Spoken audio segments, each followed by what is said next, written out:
Let me get a real good view. Let me go to Steam and everything. Okay, what's it called?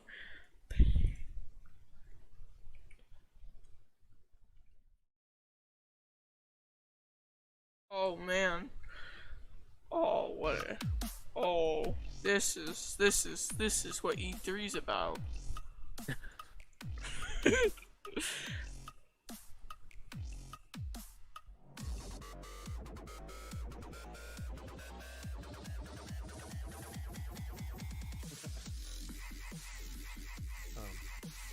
Stupid to take a risk with that much money. Oh boy. So it makes perfect sense. It's like, no, it's just the way it works. This You game gotta- looks so good. You gotta get it. People in your In budget half the basically scenes, rent, the sky is completely black. You can do whatever you'd like to do. And All you can reviews create a very new genre, positive. like Among Us. You know, it's like you can. It was made in take big risks and 2008. You can do what you want, and that's the beauty. Don't of worry. Sunday, contemporary December television. 27th, 2020. Penguin Arena is back. Urge to appeal to a majority. One friend already owns this game. Who? I don't know. Random Joe. No, Dan. We gotta read some negative reviews.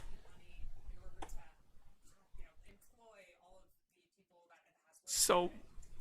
Ugly Baby is a brand new idea that's strange and unpolished, and it needs to be protected to see if it can grow into a beautiful swan or a beautiful indie game.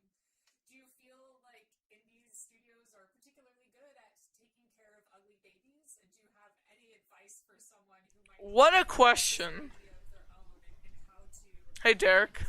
vet What? You think indie studios are just good at looking after ugly I babies? think one thing that indie I don't games know do what really you just well. said. You think again, indie we don't studios are start good to at identify, are but good at people looking have after some ugly soul baby into it, right? babies? They have a vision, they have a story they Babies. want to tell. They don't. What are you saying? Okay, let me They type wanna, it out.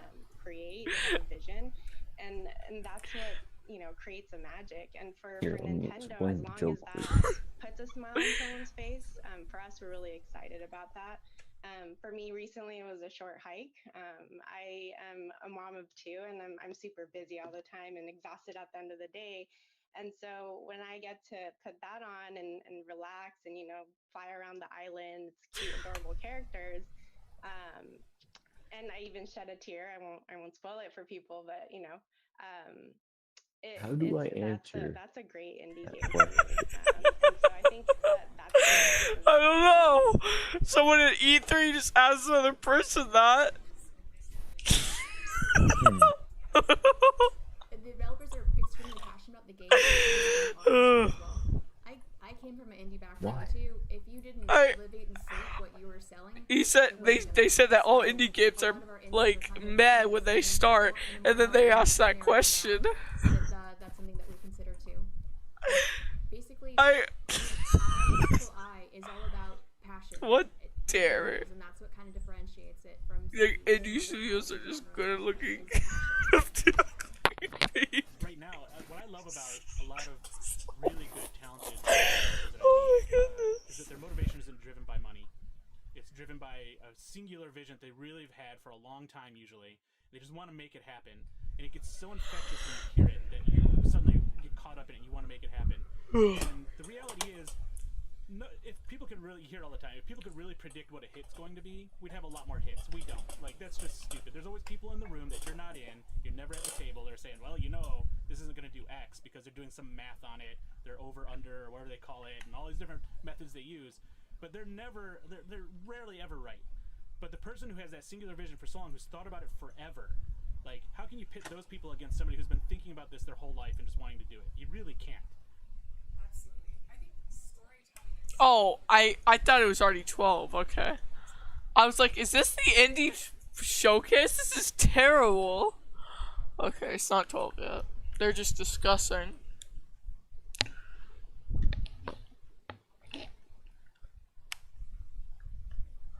You got. So Nintendo's Direct is coming up tomorrow. Is there a Smash character you want to see? Mario. Mario. I mean a new one.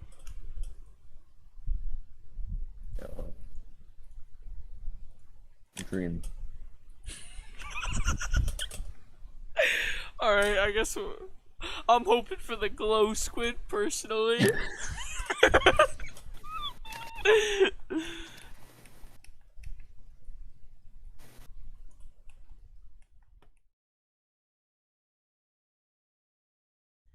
Personally, I'm hoping for the glow squid.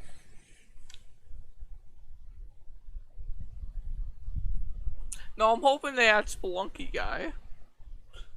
That would be pretty cool. Yeah, but I doubt it's gonna happen. Because Spelunky guy is just, I don't know, it's just too much effort. You know, they gotta add a random Dan anime character again.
My goodness, when's the indie showcase starting? Oh, I think it just started actually. IGN Summer of Gaming 2021 is presented by the Amazon original movie, The Tomorrow War, exclusively on Prime Video July 2nd.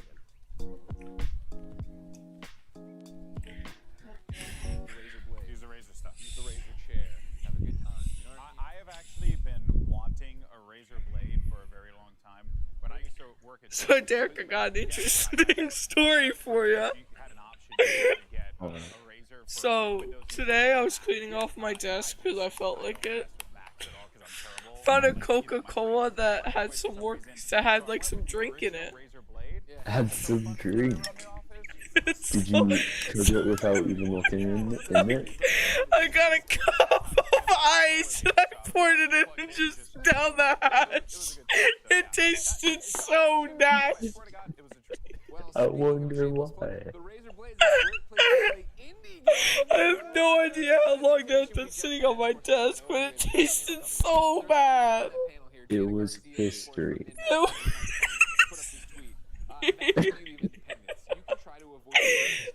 Why would you pick that up? I was just, you know, making some room for my mouse and keyboard. So do I. That was next to your mouse and keyboard. It's vital. Yeah. How was it there for that long? And just in the games that I think it was still Coke, just like rotten Coke. Ryan, was it open? Yeah. You opened it and you just left it to die? It was half drinking. Because I was playing another independent game, I think it was Dora, Half Sounds of it. good to eat. You know, I finished that one and I found Moonlighter. Listen. It captured my heart. I had to know. I found that, you know, if someone just, you know, take that. I had to know, Derek. Totally, and that's the thing right now. There are You so had many to? movies. I had to. Right, and that's Listen, it could have tasted like a refreshing new Coke. and I didn't know about Is Moonlighter. it? It's like a refreshing. Refreshing new Coke. So powerful that It tasted like. I don't know how to describe it. It was bad. It was really bad. Without further delay, Alright. here are some of the It's like if you were to leave like water on your desk for a couple months and like something fell into it. It's like Oh, that's nice. that's the best way to describe it. What thing fell in there? Like I don't know, like a bee or something. Oh, it's like something that doesn't go well with water. So what? I don't think any insect goes well with water. I said beans, but I don't think any insect goes good with water. have you tried ants in water? No. Neither have I. Sounds crunchy though. I can name a mammal that goes good with water. Name a what? A mammal that goes good with water. What? A rat. Just put them in there. You just put them in there to add flavor. Oh wait, this game actually looks like I've played it before. It says like Specifically, what rat? the one that has the bubonic plague. Okay. Just making sure. This looks like a game I played before. But like, it looks like it's like a more complete version of it. Life Slide. Is this like based off of Superflight? Yes.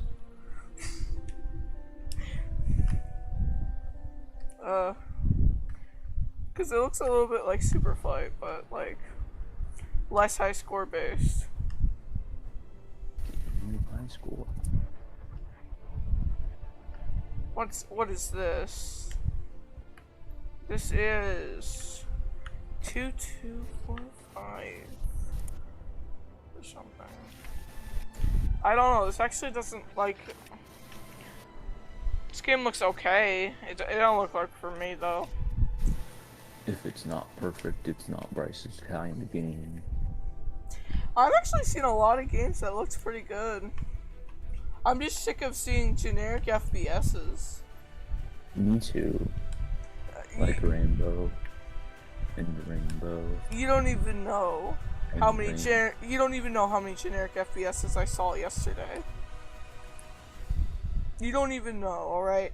You wouldn't even get it. I saw 10 World War II shooters. 10? 10. Why? It's in E3. You just watch E3 to watch E3. You watch E3 to be sad? No, like sometimes they reveal good stuff. I don't think it's worth it watching World War II Simulator number 5. No, but this time they're being historically accurate. Again. Don't worry. Oh, this game actually doesn't look that bad. What is it? World War II Simulator 2021 edition. No, it's called New Blood. Welcome to... Oh, this game actually has a pretty good art style. Okay. But where's the fun in that? Okay. This game actually looks pretty good. Wow. Actually, yeah, I enjoy this game's art style. It looks actually pretty fun.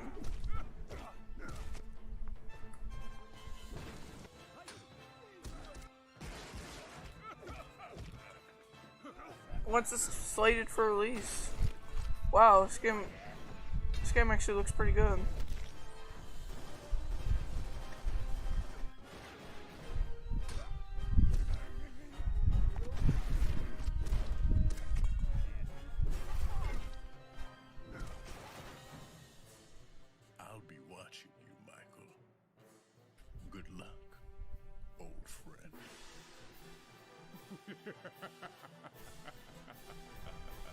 Fallen. Oh yeah, I looked up this game yesterday. It looks really good. Hey Derek, you want to sit there for 30 minutes while they discuss Forza? Ooh. You know, 11,000 people left the live stream when they started talking about Forza. 11,000? 11,000. Wow. Good. Now take it to the uplink. No one really likes Forza because it's not fun. Why not? Wait, if I turn the playback speed to 2 times when it's live, what happens? See guys, this is exclusive footage. Exclusive footage. No, I think it went back down to 1 time speed. Pringles! Pringles! Listen, it was exclusive for 0.11 seconds.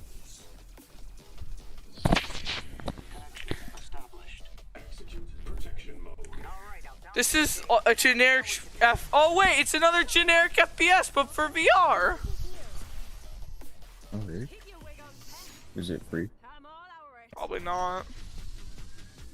$11. You gotta pay your entire soul for it. Well, I'll check after the stream. I mean after the showcase. I don't know what the name of it is though.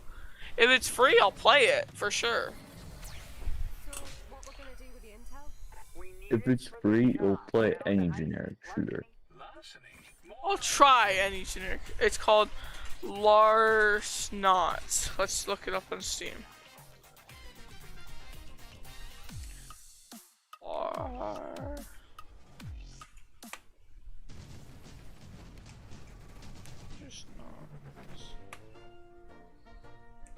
I don't think it's on Steam. Lars Knot's VR game. Play.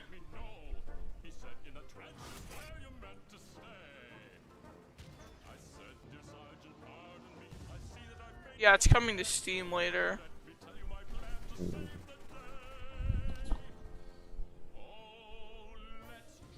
What am I missing? Oh yeah, there's also a lot of generic strategy games. You wanna play those?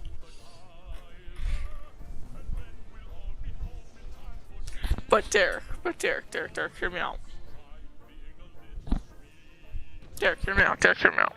You could play generic shooter with 127 other people.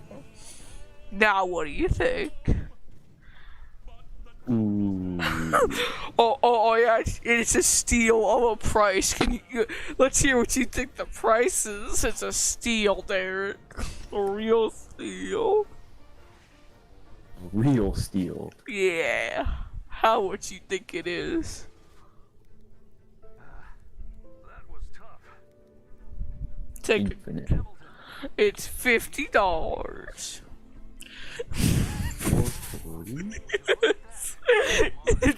it's the new Battlefield. It looks good. It's just Halo Infinite looks better and it's free. Well, not the campaign, but you know, I don't usually play the campaign.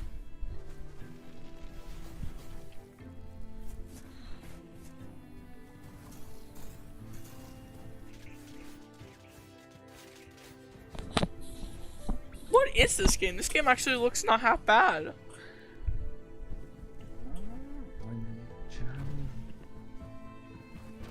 I can't tell though. It's like it doesn't look half bad, but it also looks like it's never gonna be finished. It just has that vibe to it. 4-player multiplayer. It just does.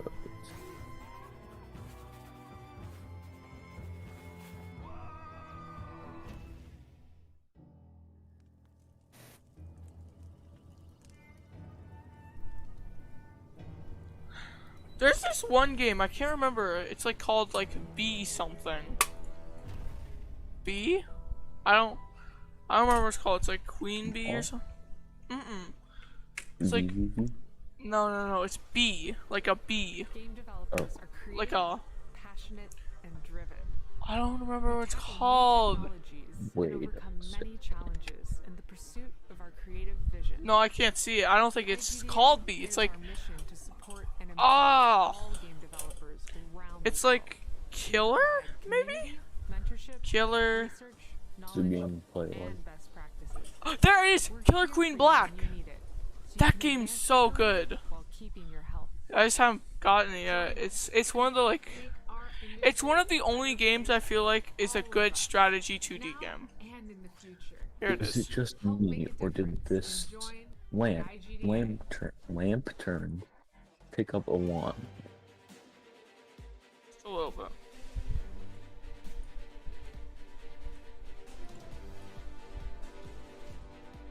This actually looks really fun. What is this? What am I watching? A generic 2D. Not like, it's like, it looks like if Space Invaders, but you looked at the side of it instead of at the top. It's, I mean, it's an on-rail shooter that's 4 players, so I can't really knock it. But it doesn't look great. So, ooh, you're bad. Wow, that look from that bear. He's like, what did you do?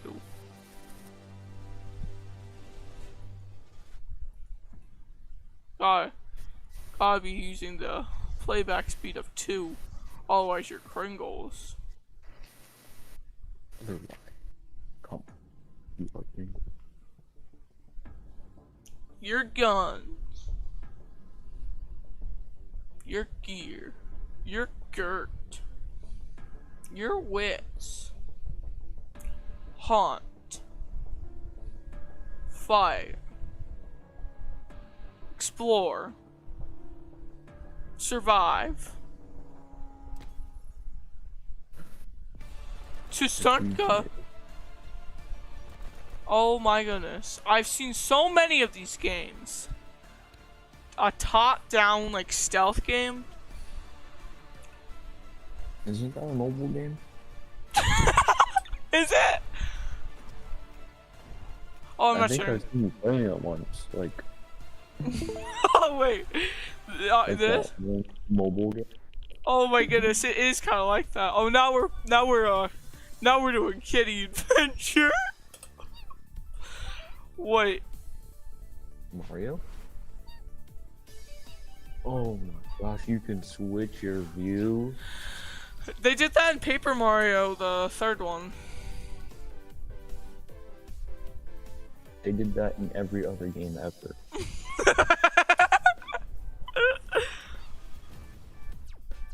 But this one's different. Look at it. You play as a cat. Just gotta look at it differently. You just gotta see numbers differently. Is it Aye. that simple? What? Is it that simple? Yeah. What did you think of the game I sent?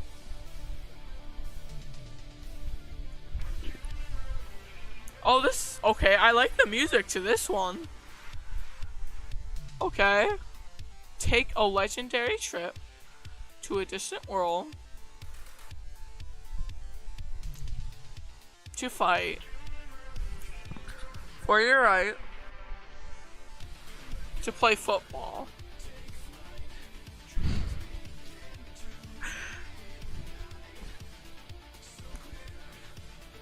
With a little help, explore.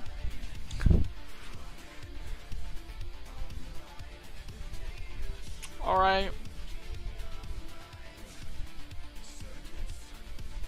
And show them all what you really are made of. I mean, looks okay. What are you really made of? That music got me hyped, huh? I was like, okay, I'm here for it. Anyway, we just looked at the 12. game presentation, and I wrote down a bunch of titles there. Extragalactic. All right, now they talk for 15 minutes for free.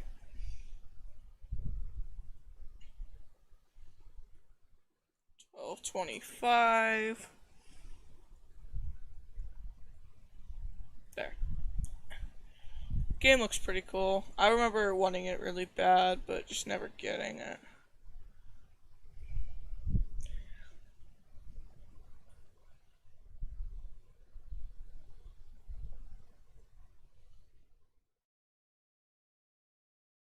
Definitely has some sort of strategy to it.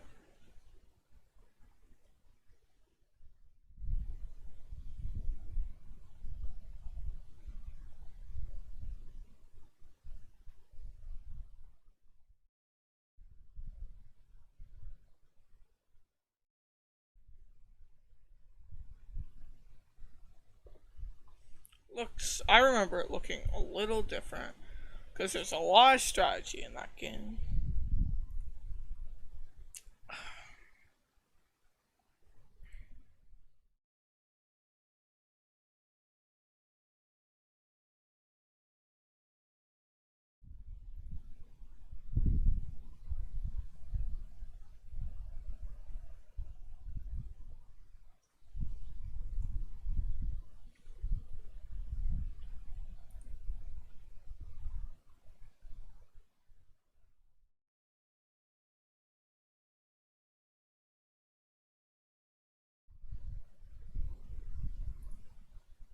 Turn my screen off for a second.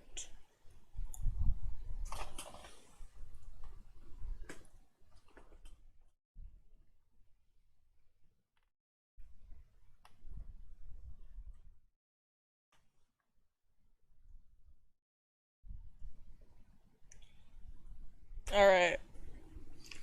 What should I play for a little bit of time?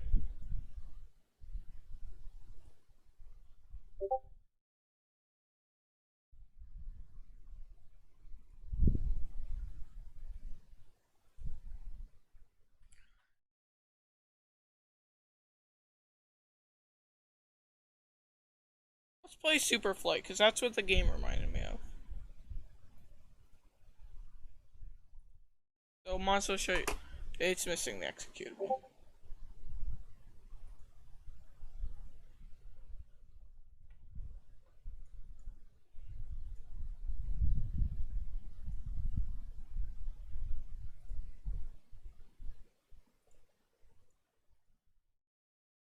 Okay, there we go. Not a big game. Watch me schmove. We'll do the seed. Okay, we'll do the seed.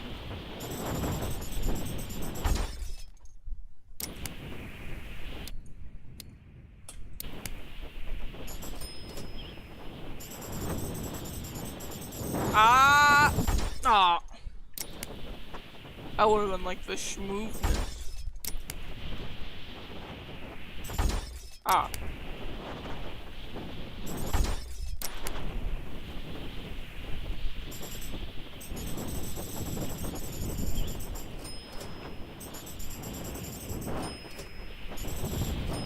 Oh wow.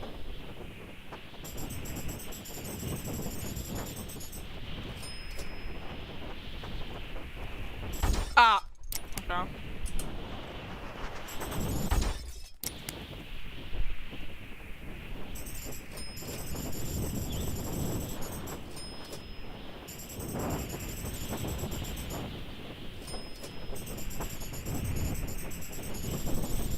Oh wow, okay, that was some smoothness. Wait, Derek, you think Rainbow's a generic first-person shooter, right? Yeah. Have you ever seen the game Valorant? I've heard of it. I've heard you complaining. Look it up and tell me if that's a generic FPS. It most likely will be. Too bad, y'all look it up. I gotta be bad at this game first. Okay.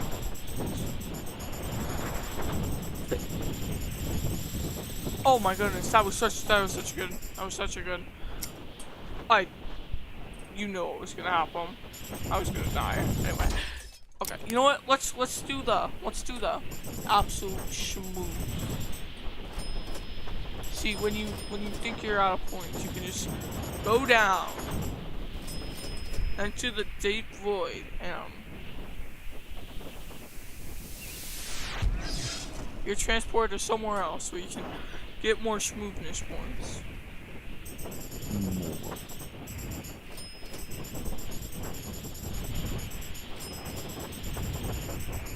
Ah. So is Valorant a generic FPS? Let me look at it.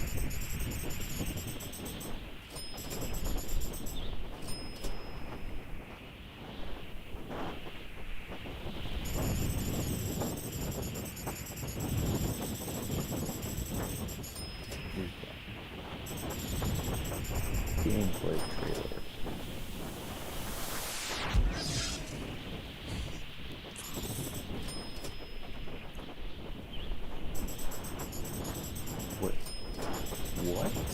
What is different from any other game? You can't play? You can't. You just can't play? Listen, dude, it's different. You gotta trust them. There's like 3 classes. That's a generic cruiser. You wouldn't get it, Derek. You just wouldn't even get it. Alright.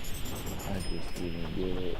You just wouldn't get it. Valorant's just too generic of an FPS. No. My eyes! My eye! Oh my goodness. Oh, it's smooth time. Oh! Okay. I'll take it.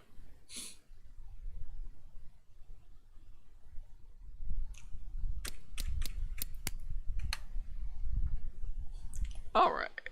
So, no, I gotta play Valorant. Gotta become a Valorant channel.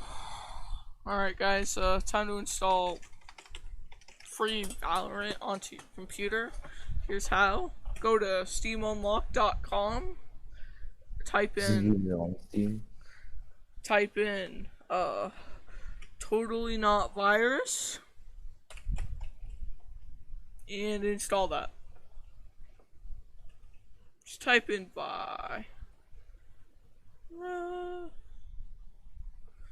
get the Sorrow virus, all right, and then you got free Valorant.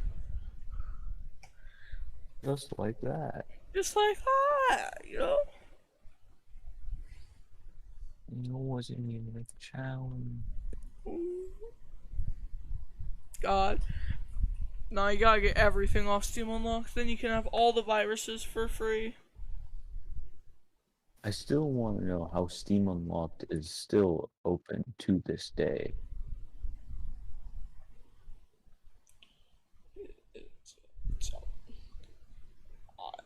I mean, what are you gonna really do to take them down? They are I mean, pirating games from Steam. Is Times were tough, don't you know? Well, Valve can't even fix its TF2 problem, so you really think they're gonna go sue someone? Valve can't even fix a simple bot problem on their game by installing an anti-cheat. Because it's too much effort. There's more than one person, isn't there? Yeah! All they gotta do is make it so you can't have multiple freaking TF2s open on one computer. So there's only like one bot per server. I'm getting nerd sick, hold on. Wait, Ego Raptor's here? It's okay to be mean in a game. And I think that's gotta change. We've all had bad days. We all Oh! 12-year-old cranking 90s on us in the Fortnite lobby, and we can't build as quick, and he just builds a Taj Mahal and then just drops down on you, and you're angry. I get it, but I don't think we should all be okay with just accepting like, oh, this is how people talk on this video game. Like, that is not okay. There's a difference between conflict and dialogue. When you're having a conversation, you don't have to agree. And when it's becoming something that's toxic, right? There's no respect. It's a social contract you Oh enter my into god. when you walk out the front door. Okay. I find this so stupid. Follows the They were mean to me in a video game. They're talking about you guys shouldn't be mean in a video game. Come on, Derek. Oh, come on, Derek. Oh my God, they got I has Cupquake. That's so pathetic.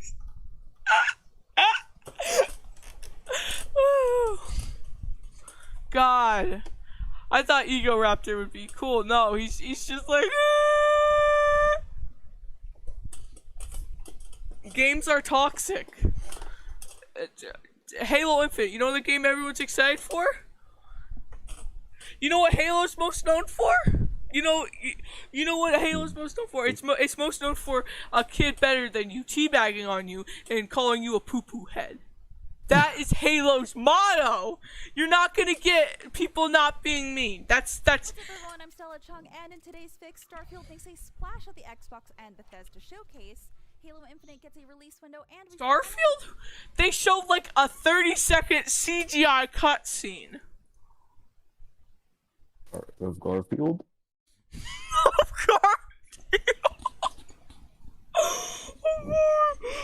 It's not Garfield and it's not worth it. Of Starfield, not Garfield. Derek, you want Garfield Gart? Yeah. You know that's on Steam, you know? Oh, wait. Oh, yeah. looks reminiscent of the space age ships from the 60s. Beyond the cinematic trailer, we still don't know much about the gameplay itself. On stage, Todd Howard said that Starfield is about hope and shared humanity. It should be on about 6 hours. In about 6 hours. Oh, Engine 2, which means improvement to graphical fidelity among good other to know. things. A tweet shared by Bethesda Game Keep Studios it in themselves stated, mind. "We've spent years developing it to power the next generation of immersion and Or exploration." keep it And in yes, mind. you'll be able to play it on Xbox consoles and PC when it lands on November 11th, 2022. That's not all Team Green had in store for fans, with a deeper look at Halo Infinite and its free-to-play multiplayer. Our first taste of Infinite's multiplayer. Freaking Halo Infinite looks so good and it's free. That's like. I don't understand. Like, I understand if you don't want to play it, but if they're hating on it, I'm gonna be confused because it's free. It's like, what is happening? Did Valorant just install a virus on my PC for free? The free-to-play multiplayer suite Yeah, will I'm gonna be cross-play on their and channel now. cross-progression. The experience will reportedly be optimized No, there for we every go. device, PC, Xbox One, Xbox Series X. Becoming a Valorant YouTuber, this trash, generic FPS. Pull himself through some zero-gravity wreckage. Uh, There seems to be a new AI construct working I with think I'm Master going Chief, but judging by its dialogue, Cortana may still play a pivotal role in the story. the Halo wrong Infinite will way. be launching on Game Pass Now you're at going the release, right but way. with the remaster of Diablo 2 Yeah, announced at because BlizzCon Line that's earlier why this year, there's fans have 10 been enemies wondering piling up on me. BlizzCon Line Yeah. earlier this year, fans have been wondering just when they can take on the forces of hell again, and we finally have an answer. Diablo 2 Resurrected is hitting Oh my consoles and goodness. PC on September Me and 23rd. Jake looked at Diablo and said, is this Raid Shadow Legends? Because it looks like it so much. And Xbox Series X and S, Xbox One, PS4, PS5, What? and Nintendo Switch. It will include both the Diablo 2 base game and Lord of Destruction expansion. Okay. This was a playable alpha in April, which looked pretty impressive. Despite a few changes, Blizzard is trying to stay true to Diablo 2's roots. Isn't there supposed to be like a Freedom Games thing? The remaster will be available standalone or as a part of a bundle, then You know how Diablo much I've Prime value Collection. is. This comprehensive collection Uh, includes the Diablo 3 when is Eternal Collection, freaking Capcom? Oh, it's after Diablo Ven. 3, God! Souls expansion, It's gonna be such a long wait. content pack, and a few At cosmetic 1, they're gonna do Pre-orders Ven. are available now, and don't forget to pick up Word's leg so you can open that portal to the Chaos secret level. With E3 now in full swing, are there some games you're still looking for? Did Microsoft blow Oh, your wait, mind? a whole Let us know. 6 I'm hours. Stella Chung, and that was your daily fix. No, how did Microsoft not blow someone's mind? They revealed Slime Rancher 2. That was insane. Download Yeah. the IGN app on all of your mobile devices. Subscribe to the Daily Fix on Snapchat. And I never for thought all there was things, gonna be a everything sequel. else, IGN.com. I don't think a lot of people did. Me and Jake were joking about Spelunky 3 and how we're gonna give Derek one more try. You know, when you have games that are like called Cat Cafe Manager or Dog Shelter, I think we can assume that things are going to be pretty fun. So, folks, He gets a retry. He gets every try. He gets a retry. Okay. What are we getting? What are we getting? This gotta be good, right? I waited like 20 minutes for this. I don't know what Freedom. Oh yeah, they made that one good game. I'm gonna give this one last shot. Only one. Make a game. It felt like jumping into the deep end. I realized that making games is like a real thing that you can do. It's just so, that's the word, is liberating. We owned this project. We just want to make a fun game. You have an idea of what the vision of it looks like, but then it actually coming out the other side looking like that, it's pretty rare. I co-founded the studio with two of my friends. We had all worked at a company that did not end up turning out like any of us had hoped. So coming out of that experience, the three of us, we wanted to do something that felt a little bit more authentic to who we were and what we liked. Going into it, we knew that we had complementary skill sets. Having the kind of the core pillars of game design already there and having experience, we were able to cover a lot of bases. Your game requires a restart. Being able to pour so much of ourselves. A system restart. I think I'm most proud of us being able to look Bruh. at this game and know that we're hitting our own quality bar, especially for our first game.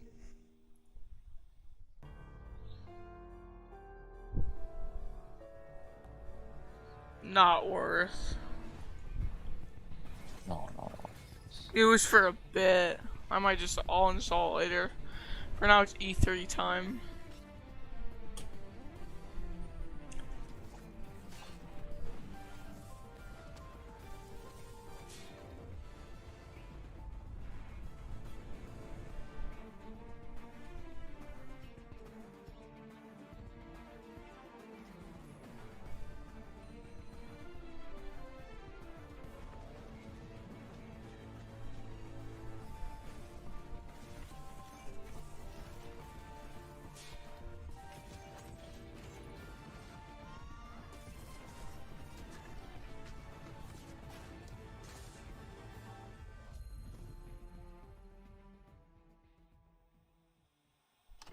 You think you know everything, and then at some point you go, oh wait, we didn't know how to do that part. Well, I guess we got to figure it out. The four of us who started the studio worked in AAA. I left to go start making indie games. So we took that opportunity to kind of use our old friend group and our old expertise to start up the Wandering Band. And it was the first time that all of us felt complete creative control. That was fun. It was a challenge. It was also scary at the beginning. On a AAA team, you have technical artists and a dozen animators. I think the biggest challenge for us was trying to learn new skills and new parts of the game development process without ever doing it before. But I wouldn't trade it away. I think it's the creativity and the creative freedom is totally worth it.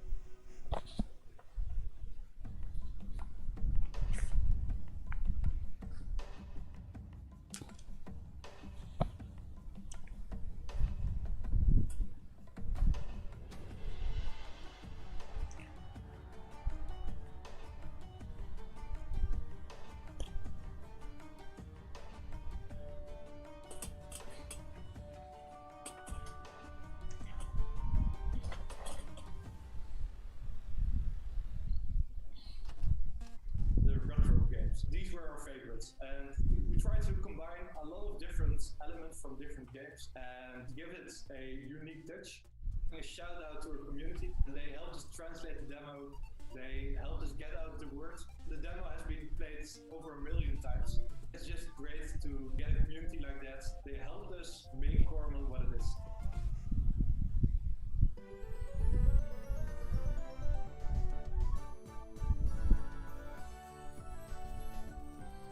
So Derek. What? So what if the game's so you know how usually the game has like main selling points so that the narrator always screams at you? Mm-hmm. Yesterday one of them was a unique art style. Unique art style. What, Derek, is unique? How much you gotta play it now?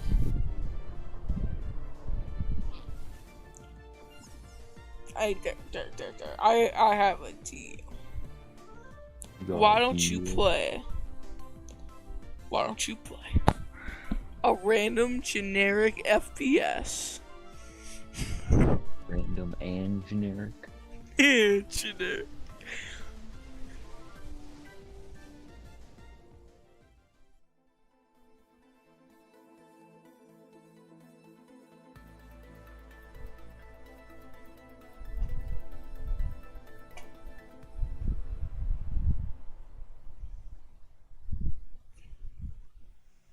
I had lived in Kyoto for a while where I'd gone to a cat cafe and it was such a surreal experience for me at the time. So we sat down and we prototyped Cat Cafe Manager.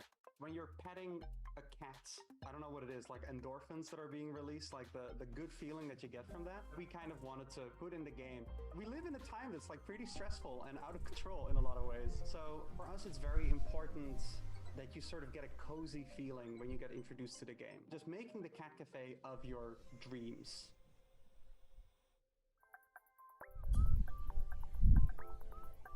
Are they gonna talk about the only one I'm interested in, or no? Is that effort? Well, they do have like an hour or something to discuss it, so.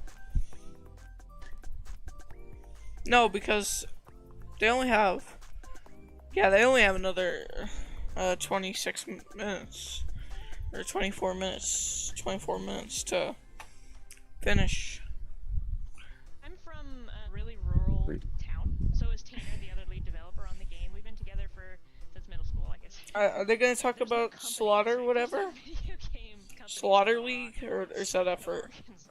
So we decided to just be the first. To the Rescue is where you play as somebody working in a dog shelter and taking on all the responsibilities that entails.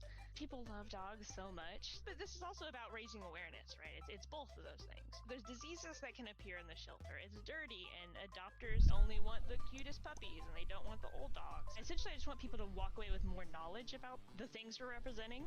We've gotten a lot of people that work in real shelters that are like, I'm glad that you're doing this, because a lot of people don't realize how hard the work is and how thankless it is. So 20% of every dollar that Little Rock Games makes from this game is going to be going to the Pet Finder Foundation.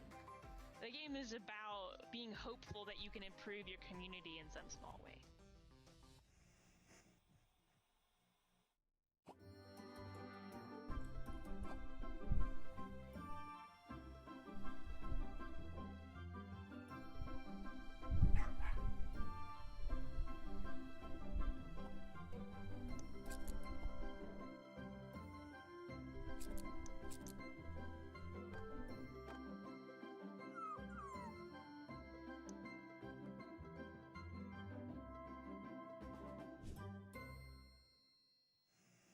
I first started getting into games probably about 7 or 8 years old, tinkering around with game engines. I started putting games on the web, flash games and things like that.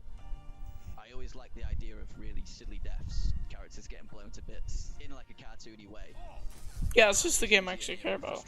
But when you can see your character's head just flying up and blood's going everywhere, it's like you just got nothing but humour there. I come up with the idea of having like a Ninja Warrior / Total Wipeout death competition. I was actually working 2 jobs at the same time as developing the game. I'd have all these fantastic ideas while I was there. You know, I'd be on the checkout just thinking about Slaughter League, and then by the time I get home, I'd just like, we ended up deciding that it would be best if I worked full time on the game. This game, it sounds corny, but it's changed my life in that way. Whereas no other game had before. It's just flipped my life to where I want it to be. So to finally be able to do this as a job is just insane. I love it. Are they just going over all the games they have in development? Definitely like a good, just relax, chill in the evening, play with buds, laugh at stupid stuff. Number 1. Show some order. Free? Oh, this is sick.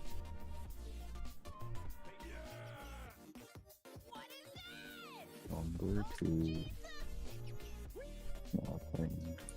Nothing. I was pretty laid back in college. I did just dance, but I worked on Dark Souls. I didn't work on my own work.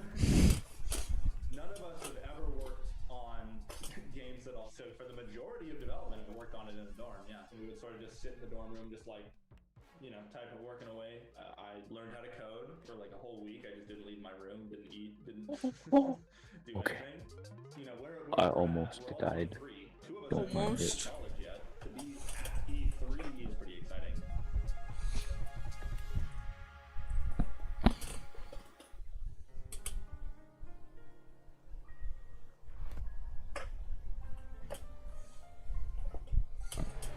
Is the keyword almost? A little bit.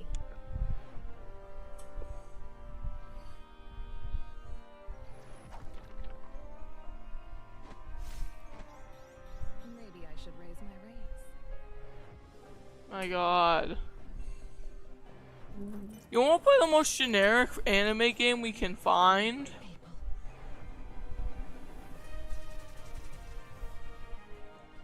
Weakness has consequences. This would make for a fine tale.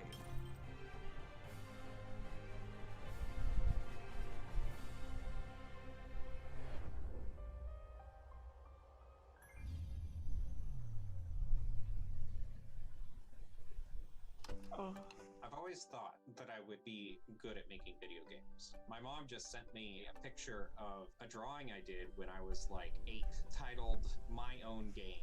I was diagnosed with Asperger's autism as a child. And Oh, God. I basically kind of just told myself, there's no way I could be in management. But through therapy as a child and then continuing my own Feels efforts, bad. I overcame it. Now I'm doing my dream. Doing Some something guy was I feel I can diagnosed with through this process, I've really learned how valuable terrible people are. There's diseases. 20 people on the team. I'm just one of them, and I'm hoping to convey some of that. And somehow he's in management, which is really impressive. And you have to have progress. So for us, with One Lonely Outpost, loneliness helps highlight the value of connection.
At least they're showing games now.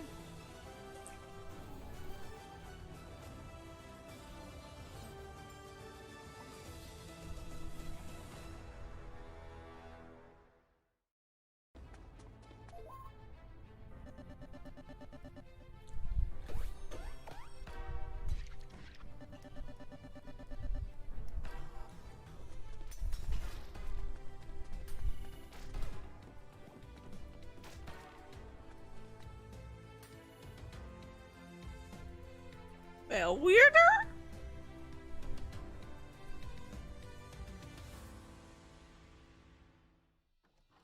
Can we see? Is that it? That took us a long time to get here. We put a lot of hard work into it. Shipping games brings tough times, but we've also seen like success together. Success for us is defined as being able to continue to do this because we really love it. We want to be what we know and be the best at that. Making something that people enjoy.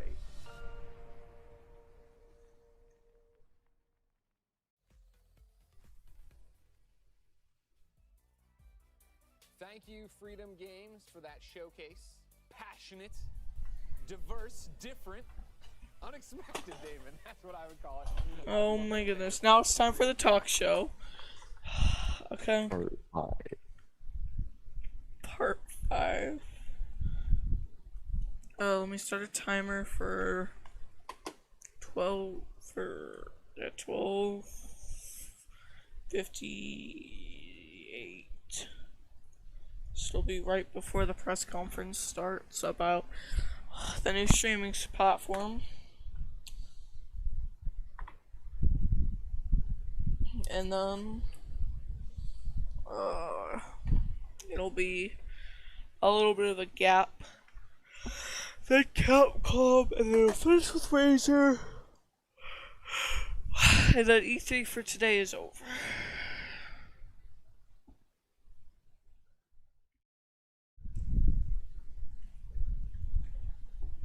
Have you ever watched like a Nintendo Direct or anything like that? I think I did once.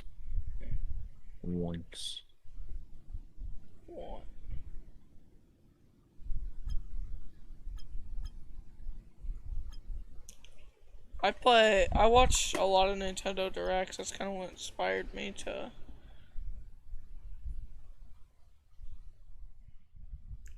watch E3 this year. I've never really watched E3 except Nintendo.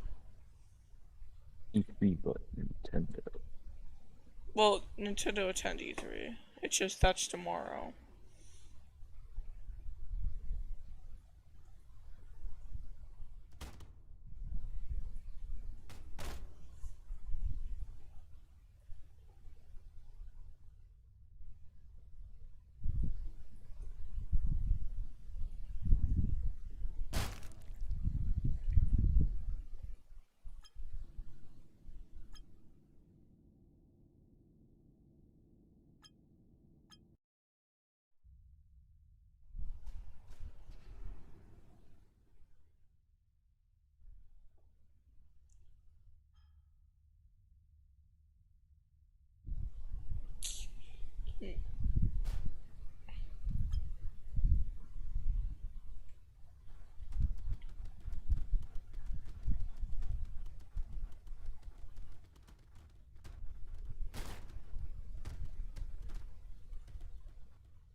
Oh my goodness.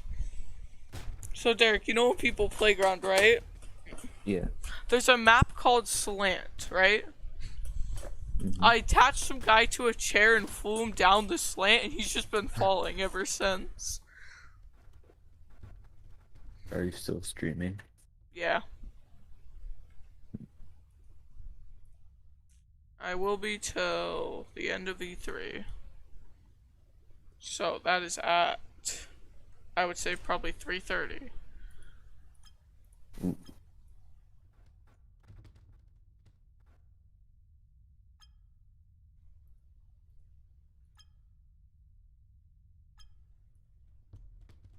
Or around that time.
I'm so proud to be able to talk about a friend like this because to see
What is this?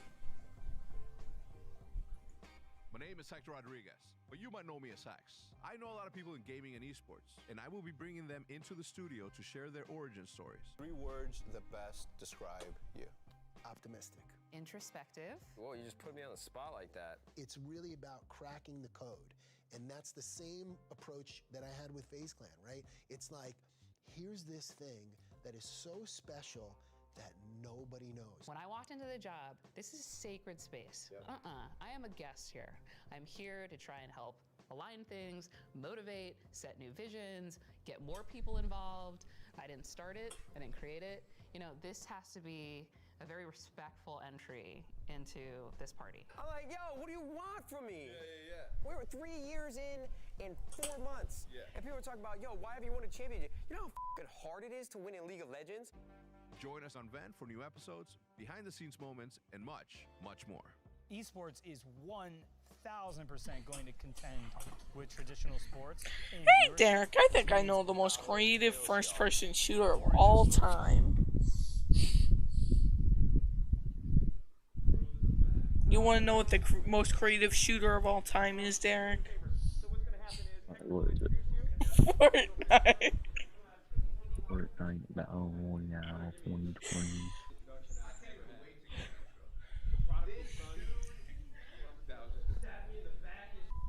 I'm super excited. I'm getting mic'd up right now. I'm about to interview somebody that I've interviewed like 100 times, but I'm going to try to make it super interesting by asking him questions and talking about that we haven't really ever talked about in public. There he is. Oh, I'm sweating. I am sweating. And I have to pee. Welcome back to another episode of Origin Stories here on Vent. My name is Hector Rodriguez. I am your host. Today I have the honor, the pleasure, the true pleasure actually, to introduce my little brother, someone who's near and dear to my heart, Mr. Nadeshot, Matt Haig, CEO of 100 Thieves. I mean, you do it all, baby. Why don't you come in and sit down? You're about to say Optic Nadeshot. You got really close to saying Optic Nadeshot. I almost did say You Optic stopped Nadeshot. yourself. Yeah, I did. Did you catch that? I did catch it. Usually, I like to start out this show by asking you 3 questions and then another question, but the main one is 3 words that best describe you. 3 words that describe me. Whoa, you just put me on the spot like that. All right, 3 words that describe 100 Thieves. That one's tough too. Let me think. Can you describe anything in 3 words? No, Okay. no, I'm not good at descriptive adjectives. Oh. Let me see. Give me 2 seconds.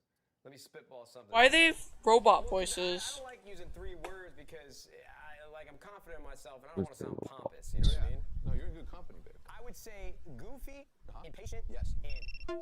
It's really good. You always call me. Yeah, but it wasn't because you were like your brain was elsewhere. It's just because at the time you did. Chubby cheeks. Yeah, at the time, but now you've grown into a handsome man. Thank you. Who knows you better than anyone else? I would say, if you asked me that question like 8 years ago, I'd say you. When we were living in the Optic House, but now I have to give it to my girlfriend Haley. Yeah. I mean, Haley can read all my emotions really well, and she's very patient, and she. Oh my god. Yeah. Because she knows that sometimes I get angry and sometimes. I was excited for this. I thought like, oh, this could be like a streaming network for games. No, this is they're gonna play some boring interview. What to expect, and I know how she's gonna react when I am reacting to something. So I'd say Haley knows me best. We've been together for 2 years. So obviously, I expected like them to be like, we have like gaming shows from the past, and like we're inventing new ones, like, and they're like actually trying. No, this is some guy interviewing his little brother. How'd you know that? I know everything. Were you there? I was not. Do you know I got my ass beat? I almost made the championship bracket, top 16. Would have been considered a pro player. Yeah. Lost to Gringo Jr., who was like an 8-year-old kid. Oh, dude, he was like during Call of Duty 2. I heard about that dude. Yeah, kid was nasty. Yeah, he was. Pieced us up on Mansion, execution. Last round was tied 3-3, first of 4. I'll never forget the round. Yeah. Made a call, did not pan out. How many times a day do you say 100 Thieves or 100 Thieves or 100T? I guess I say 100 Thieves a lot. 100 Thieves, 100 Thieves, 100 Thieves. Yeah. I was doing like a PR tour for Excedrin. We had a partnership to make people aware of mindfulness routine that can help you reduce headaches. And everybody on that call kept saying 100 Thieves, and it was driving me nuts. Yeah. We talked to like 30 different outlets in 4 hours this morning. They all said 100 Thieves. I didn't correct them. Yeah. I didn't want to be that guy. Just 100 Thieves. 100 Thieves, 100 Thieves, 100 Thieves. Yeah. Let's go back to the earliest memory that you have. Born in Chicago, Illinois, lived in Palos Hills. Palos Hills. Does your dad still live in the same crib? He built the house that we grew up in Palos Hills, and then after my mom passed, I think there were just too many bad memories in the house, so he sold it and moved to a nice part of town, which was like 20 minutes away. It's called Orland Park. Okay. And now Very he moved familiar. again to a city called Lyle. So it's tough, man. I wish I could go back to that house to kind of like face some of the fears that I had from stuff that I saw with my mom, but I'm glad that I can still go back to Chicago. I'm bummed that you guys went to Texas, because that was always like my saving grace. All right, I go see my pops, go hang out with Optic. That was great, but my earliest memory, that's kind of tough. Oh my goodness. I think one of my earliest This is genuinely what they're doing for E3. My dad, he would have to reside the house every couple years because of the material that he used to build it, and he had scaffolding. This is the worst interview this 2-story home, and I was playing on like a jungle gym. Ever. Little did I know that a wasp will start nesting inside the scaffolding itself. Yeah. And so like 4 or 5 of them came out and stung me all at one time in my hand, and I've been terrified of flying bugs ever since. How old were you? I don't know. I was young. Like, were you a teenager or were you like a toddler? No, that was younger than that. Like 7, 8? I was probably like 8, 9, 10. Were you crying? Yeah, bawling my eyes out. I cried a lot as a kid. Did you? Yeah. I was a very emotional young man. I think I cried a lot up until like I was 4 years old, and that's what my parents told me. It's like it wasn't until I was able to hit someone that I cried, because I didn't know how to release that anger. But once I learned how to punch walls and things, I started doing that in the bed. Yeah, I didn't get angry. I got sad. I was telling Lee Trink the story about me being in Mexico. Okay, as a, guys, I'll be right back. I'm gonna go make myself lunch. You guys can watch the boringest interview in the world. And then they were just like seriously jerky. Like, so I was like, oh my God, that hurt. Yeah. Yeah, because they were just disciplinaries. And both my parents were actually disciplinaries. My dad was super strict. You know him, a very quiet dude, but that's because of that. And my mom was just like, super like, duh. Yeah. And I still became like what I became. Just like I didn't give a shit. Like they hurt. I would pretend like it hurt, but I'd be like, it don't hurt. I would look at the wall or my teddy bear and be like, See, I love that. But I think that's what I appreciated actually a lot, getting to hang out with you. You're like 10 years older than me when we first started hanging out. And I always loved your mentality around other people. Like, you're just like very tough exterior. And that was something I could appreciate, because my dad was a great dad. I love my dad to death. He's my hero. But there was a lot of things that, I don't want to say, because we're not in the streets in Schaumburg of Illinois, but just like seeing how you interact with individuals. If somebody doesn't talk to you right, you kind of let them know that they weren't talking to you the right way. Yeah. And I don't like confrontation, and that was stuff that I wouldn't do. But now that I'm older and a lot more confident in myself, like I feel like I picked up some tendencies from you. Do you wish that you could go back to a certain situation and be like, yo, my man? All the time, brother. All the time, man. Do you have one that you can recall right now? Man, I mean, well, what's the situation? Like, do I have the knowledge that I do of where I'm going to be in life? No, you're just you. I was just me? Yeah. Nah, man, I didn't have shit going for me. Like, who am I gonna step up to, bro? Yeah. I was like, bro, I didn't get testosterone shots as a kid. Did you know that? No. I was not even in the percentile of growth, so they were worried that I wasn't gonna be on track to be a certain height or a certain weight. So freshman year, bro, I weighed like 85 pounds, and I was like 4'8". So were you like a good kid, bad kid? Did you get in trouble? Were you the class clown? What kind of kid were you? No, I wasn't the class clown. Dude, I've told people this before, but I was a super timid kid. I mean, I was really bad in social situations. I didn't know how to make friends. I mean, I had friends in grade school and then like going into high school, but my first job at McDonald's is like what really helped me come out of my shell and start learning how to talk to people and not be so afraid. But yeah, I wasn't a class clown. I kind of just like stayed to the side, and I wanted attention. I know that for a fact. Like, I just took this narcissism test. I'm like right in the middle. I'm like a 18 out of 40. Are you? I thought I'd be way more narcissistic than that. Yeah. What do you think mine would be? My score? I think you'd probably be like a 28. Is that bad? 40 is the highest. 40 is the highest? You know Jackson from 100 Thieves? He got a 33. Jackson got a 33? He's the definition of a narcissist. Yeah. But yeah, either way, I was like just a quiet kid. Play sports? Yeah. Baseball, basketball, B team. I was terrible at that. I was too short, man. I didn't have any athletic ability. Yeah? I mean, so was Muggsy Bogues, I think. Second baseman, 4th through 8th grade, though, All-Stars every year. Really? Yeah. If you can hang your hat on that. I can. Yeah. I mean, I've seen the pictures, or I've seen the one picture of you as like a baby with a bat. Yeah. Just like chubby Bro, that was cheeks. me in like 7th grade.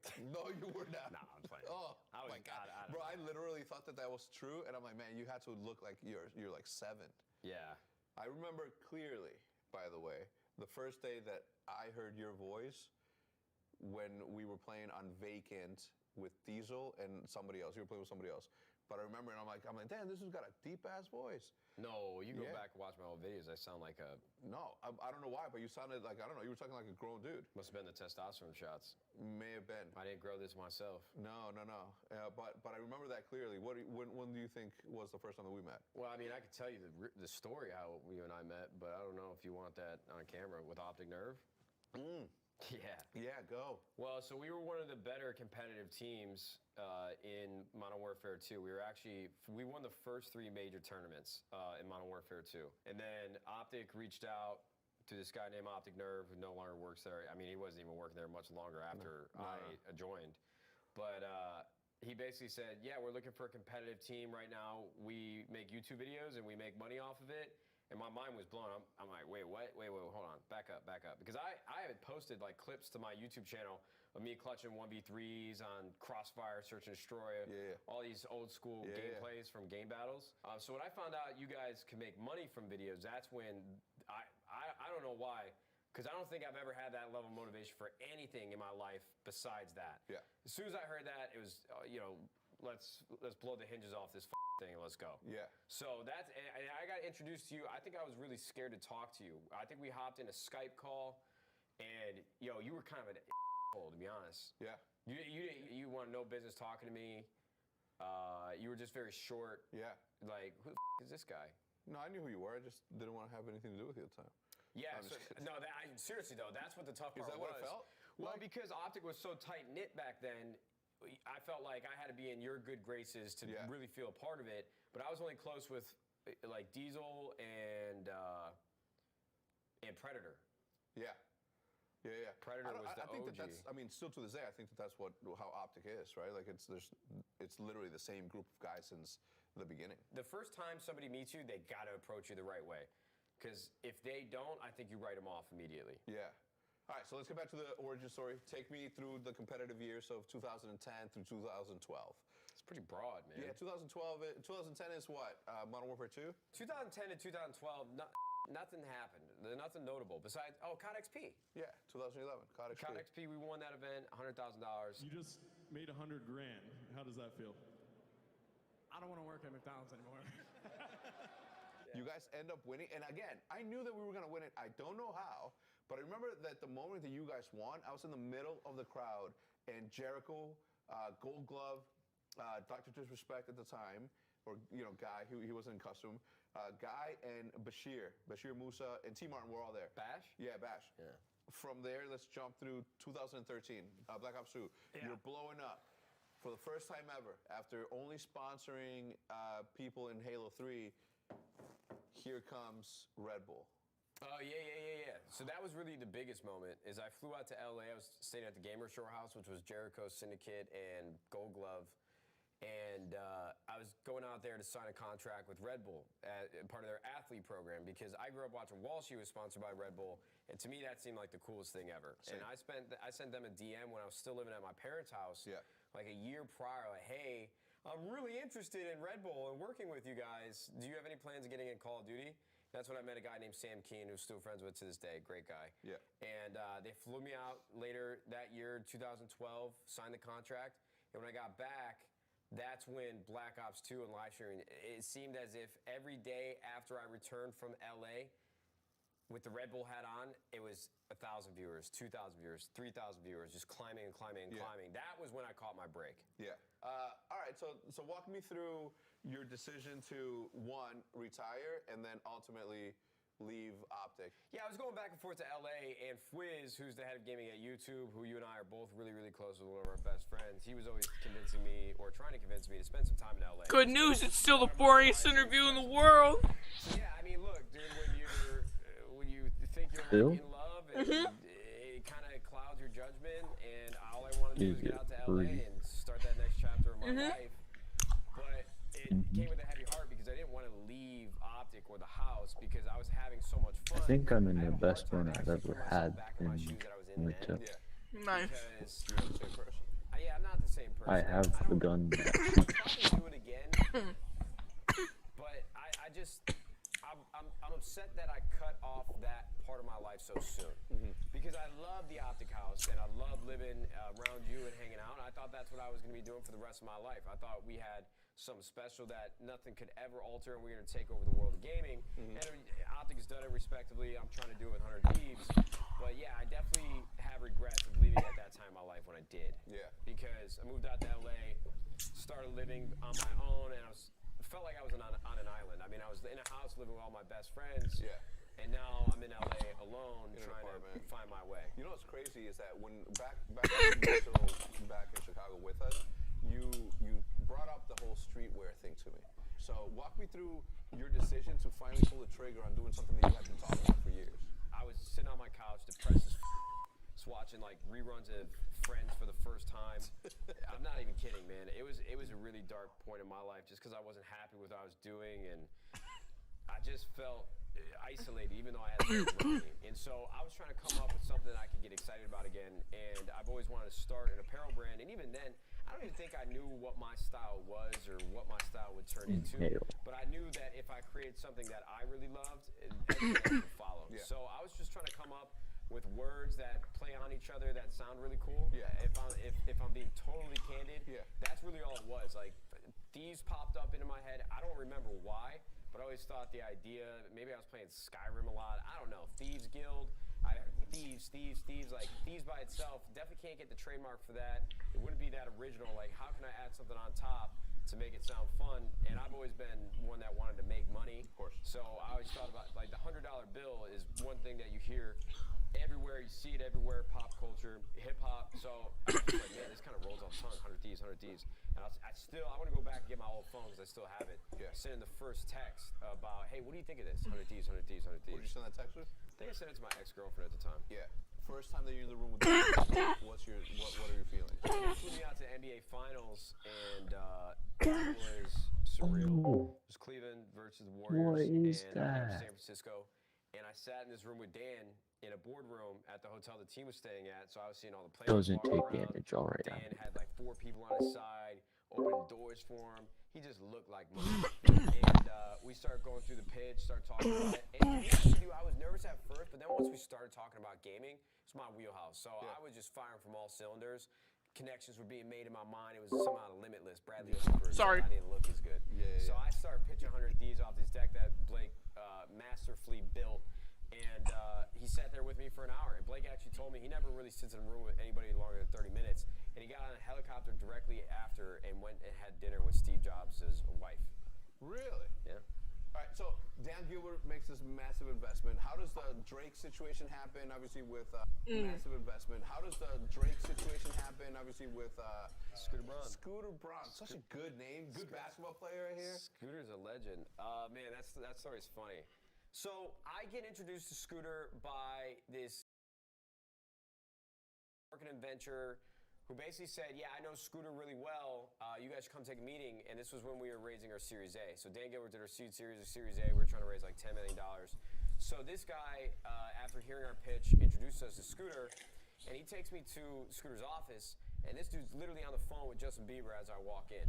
And talent managers, they speak a certain way, especially, I mean, if they're talking to their clients and if they're talking to anybody that they're trying to get a deal done for. I mean, block and tackle, that's what talent managers do. Obviously, Scooter's much more than that. Yeah. He's a savvy investor, great guy. But at that time, that was my first initial reaction. He's yelling and I'm like, oh, goddamn. So I walk in there, and what I find out after the meeting, I'm not going to bore you guys with the details, but this was the worst meeting I ever took. I was sweating. I don't even know what I'm talking about. I don't know what to talk about. And what I find out is the guy that set it all up was trying to be like this grimy middleman. I don't know who he is to this day, so if he's super successful, please don't hate me, but that was just my perception of it. Yeah. Basically, he said he knew me really well to Scooter, and he told Scooter that whatever. Yeah. Basically, playing them. And so it was the worst meeting I ever took. I'm like, yo, I don't think Scooter's the right fit. You know, I went back to John. I don't know if it makes sense. He was saying a lot of things. I don't think he really understood where I was coming from. So then I get a call from Scooter after we told them no. And I'm like, oh, shit. I I'm not answering it. I can't answer this. I hate confrontation. Scooter Braun, super successful. He calls like John's former boss. Oh my gets on the goodness. phone with John, and then gets me to take the call again. I look at the chat for 5 seconds and it's just the worst. But I agree, IGN, this is terrible. Look, man, I didn't know what that situation This is was, worse than or Forza. I had no context to what we were talking about. Oh my I sat goodness. down and learn more about your business with your partner John. I really love to be a part of this. I promise you I can take care of you and open a lot of doors that you wouldn't be able to open without my help. 7,000 people have left because of this boring interview. Great guy. 100%, man. That's so. I wonder And he why. introduced us to Drake too. Yeah. How The did next day. how did that happen? Like We're it's boring finalizing or the deal. something. He's like, yo, you know who would love this? I got a friend People in are Chicago leaving who by would the love this. I'm second. like, who's that? He's like, Drake.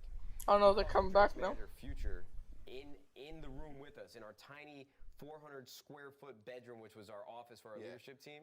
It's on speakerphone. You hear, Oh, we didn't have it on speaker. He's like, all right, yeah, you're gonna come by tomorrow. The next day, Drake's manager Future was in our living room, pitched him on the business, and then a couple months later, we went and met Drake at his house, told him more about 100 Thieves, and it was a wrap.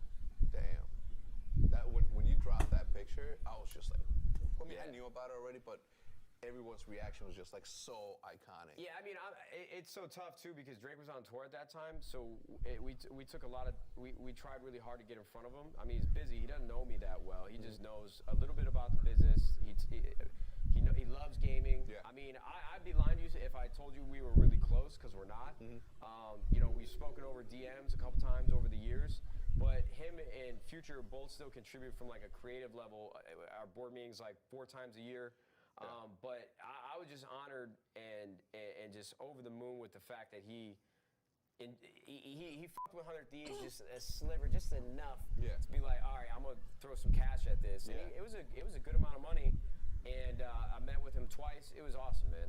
That's so And cool. I'm like, it sucks too because I don't want to go out to be the guy and be like, yo, I'm your biggest fan. Yeah. But that dude got me through How college, difficult bro. is that, right? Because obviously there's levels of success and levels of popularity, and obviously you have like a massive, fan base, but he's got a massive fan base. So you don't want to approach a person that you admire and say, "Yo, I admire you," because then you're uncool or you're Exactly. Because if somebody comes up to me and starts like, wide-eyed, drooling over me, I'm just like, it's this weird psychology. I'm like, great to meet you, man, pleasure, and I'm on my way. Yeah. So I didn't want to do that. It was I was so nervous meeting him, and I don't even know if I was putting sentences together.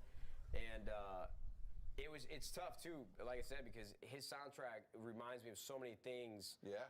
His discography of me in high school just struggling with shit, college, dealing with my mom, like, man, It it was got you crazy. through some times. Yeah, bro, it got me through some time. So to finally meet this guy and have him invest in our company, one of the best days of my life. So tell me about 100 Thieves. What are you guys doing in the future? What do you I mean, obviously don't tell me what you got, but what are some of the industry thoughts that you have about where your position is in this space?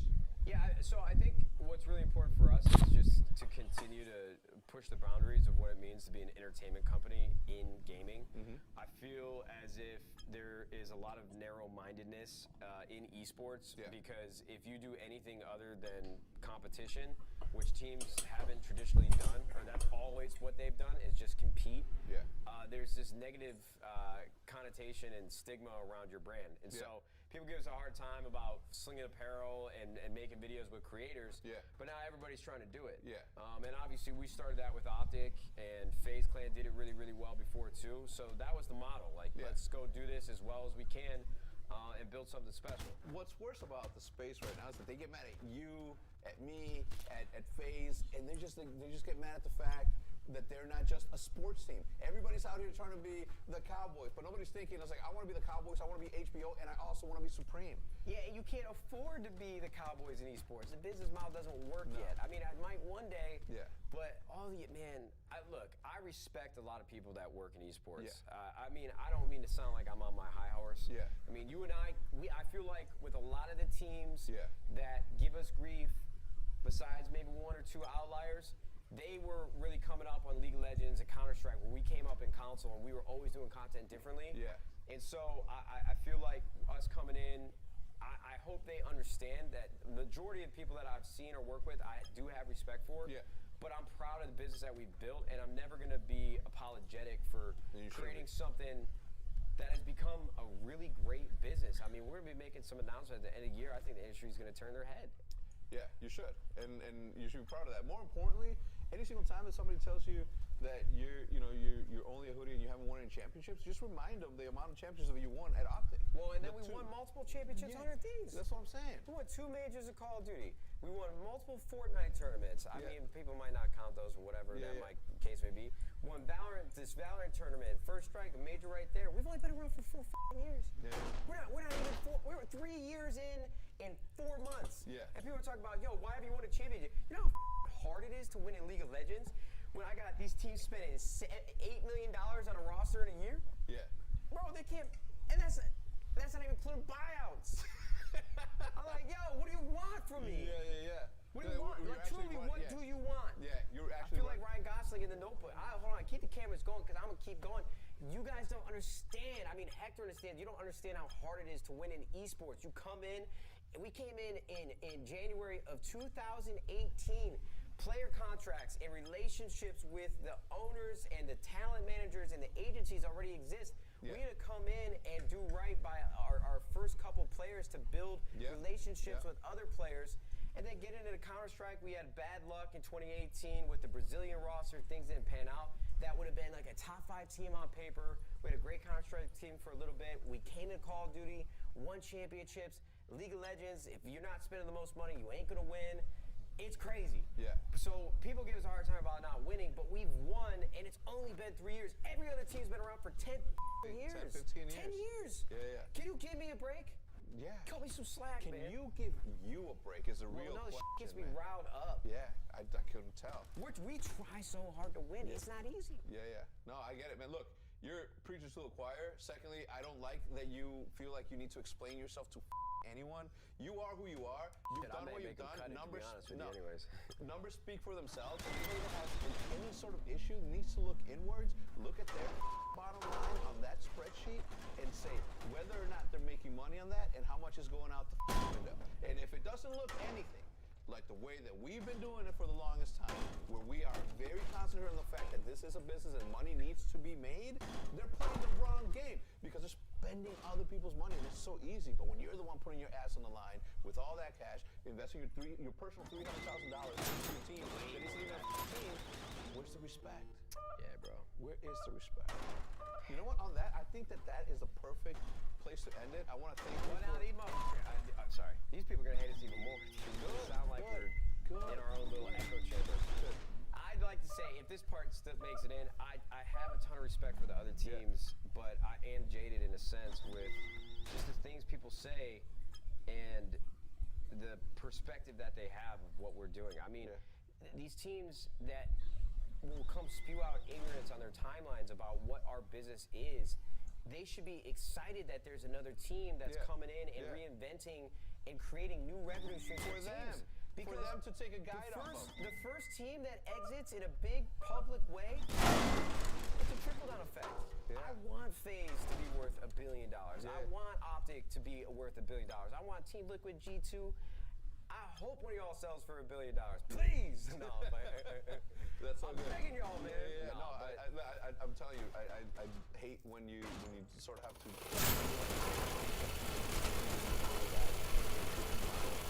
Started in 2013 has resonated throughout this entire history. So when you come into the space a decade after some of these teams, knowing what you know and how to build a team. Dude, why do you even care? Like, you have, like, one of the coolest brands. Well, I don't care about it on a day-to-day. I mean, you don't see me popping off on Twitter. No. But when we start talking about it as close friends, like, that shit's that bothers me, but I don't think about it often. Nah, good. That's going to do for this episode of Origin Stories. My guest today, obviously, Mr. You think Matt I could get the Nadeshot water in my mouth all the way from up here? No, you cannot. And I wouldn't try it. Actually, let's see it. Do it for the... Well, I don't want to fuck up their set. Yeah, you're good.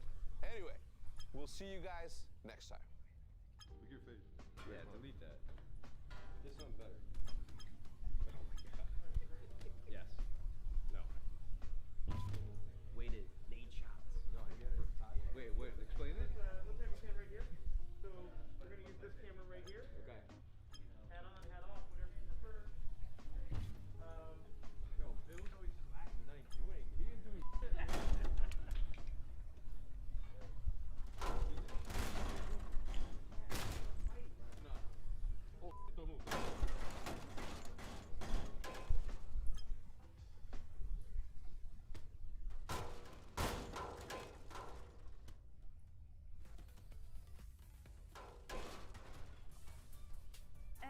a very exciting and lovely interview with Hex and Nadeshot, and there was so much I wanted to say, and then it ended with a skunk and a cat fighting there. Yeah, they said in our ear this video ends with a skunk and a cat fighting, and I was like, that can't be right. And then there it was.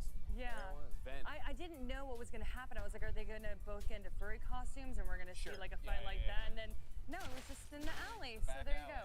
You don't see that every day, that's for sure. But anyway, you know, you and Golden Boy have been working the bomber jacket look, and I was like, I need to get in on that, man. Like, come on. We just heard from Nadeshot himself. Oh, yeah. Establishing a brand, being more than just an esports team, right? 100%. So there you go.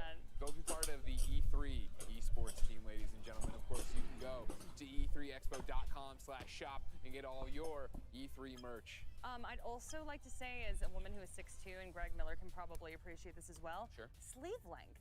Yeah, that's good. Fantastic, folks. Usually when I put on a jacket, it's like up to here, but this is actually pretty good. There you go. Look at that. Okay, so it's made for and Sorry, Golden Boy. They'll make a kid's version one day. Oh, be nice to him. But not here at to least he defend can wear the dad's hat. Yeah, He does like the dad hat. He can wear just the dad like hat. throw that on the ground over there. But we do have some great merch. So again, e3expo.com/shop. I was like, oh my God, help me out if I don't say it right. Anyway, again, that was a really great inside look at Nadeshot and 100%. Hex. Yeah. If I can, like, you know, as somebody who interviews people all the time, and I know you do too, Yeah. in a longer form podcast interview, I was surprised at how candid that was, how insightful it was. Like, I know about 100 Thieves because so many of our ex-IGN colleagues have gone to 100 Thieves, but I don't know much about Nadeshot. So to hear that, first off, I didn't realize he's a suburb of the Chicago kid, just like myself. DuPage County, Glen Ellen represent. But on top of that, you know, his journey, right? I mean, talking about having to take testosterone shots. I being know, so super open, candid. Talking about being depressed, right? Leaving his team before he started 100 Thieves. Like, that's all a fascinating journey. And it's, you know, as you continue to see 100 Thieves blow up, that's awesome. Yeah, I absolutely just loved how candid they were with each other. They're obviously like very close friends. And I think Hex said at the beginning, like, I've interviewed you so many times, I don't even know what to say to you right now. And then he's like, what are 3 ways that you would describe yourself? What are 3 ways you describe 100 Thieves? They were just having a good time, so super fun. But anyways, so games have changed so much over the years by becoming more inclusive and representative of their player bases, but there's still more work to be done in this space. Let's discuss how we can make games more inclusive. Okay. Yay!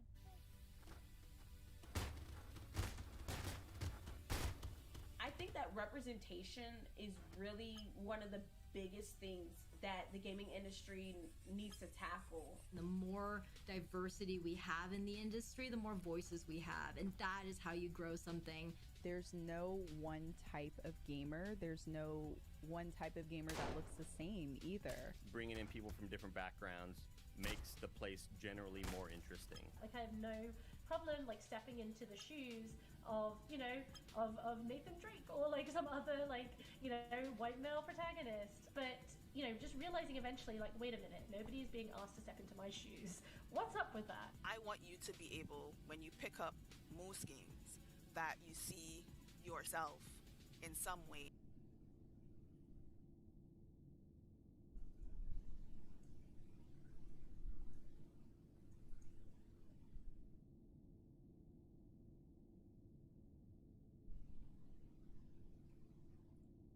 God, this press conference just sucks so far.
Now it's just me waiting for E3 to actually be interesting. Don't mind that loud noise. I'm not really saying much because when we're talking about this dead fish, it's a sacred dead fish. He's gonna chomp it.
That's the same guy.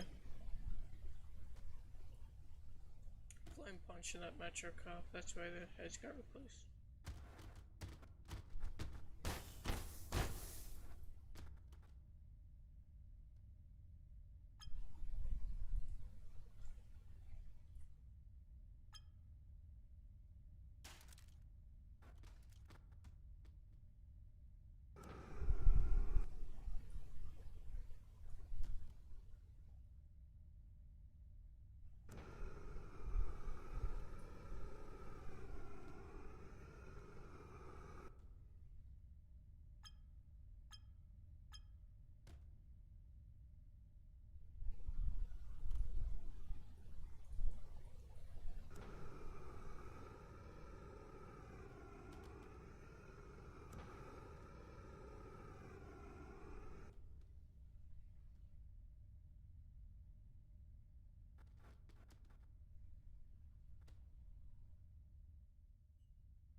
Oh, E3 finally? God.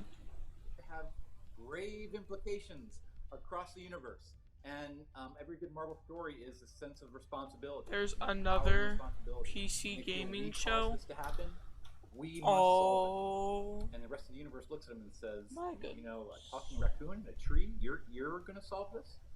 And you as Star-Lord says, hey, we're more than this, and yes, we are gonna take care of this. And have fun along the way. Very cool, very cool. That sounds like a really intriguing setup. You know, in the footage we saw what appears to be at least the initial villain of the game is Lady Hellbender, who I recognize from the. We're not Totally gonna do Awesome, another PC Hulk gaming comic show. book, but I imagine a lot of people We're just gonna do have Razor. not seen her, Done. don't know who she is. Yes. So what can you tell us about why you chose her and what is she up to in the game that she's given the Guardians such a hard time? Well, I can jump in on that one actually. Yeah, please do. Yeah, go ahead, Mary. Yeah, let me jump in. That was one of the things that was really came from the collaboration with Marvel. It was really, really great because we basically started working on that storyline, and we would come up with ideas for, you know, roles in the story. And in this case, we needed to find a character who the Guardians were going to attempt to con, and who is a very, very tough gangster-like person with how we were looking at it. And we approached Bill with it, and we were saying, hey guys, what kind of character could fill this role? And it was at that point that Bill and his team came back to us and said, well, you know what, we think you should look into Lady Hellbender. And so we did, and he passed along the comics to us, and we started reading all about her and everything. And we were very pleased to see that with a few little tweaks to our storyline, she was the perfect character for it. And that's kind of how she came into our story. That is really cool because I do love that about Marvel games in general, of using characters that a lot of people maybe haven't heard of. I remember when Spider-Man was announced, Mr. Negative showed up, people said, who's that? And now again there's this, who is Lady Hellbender? So I feel like people are going to have a really good time meeting her. And I think I saw her two goons was in the footage as well, right? Those Redskin guys. So I think people are going to be yes, I think the people are going to be happy to see what she's all about.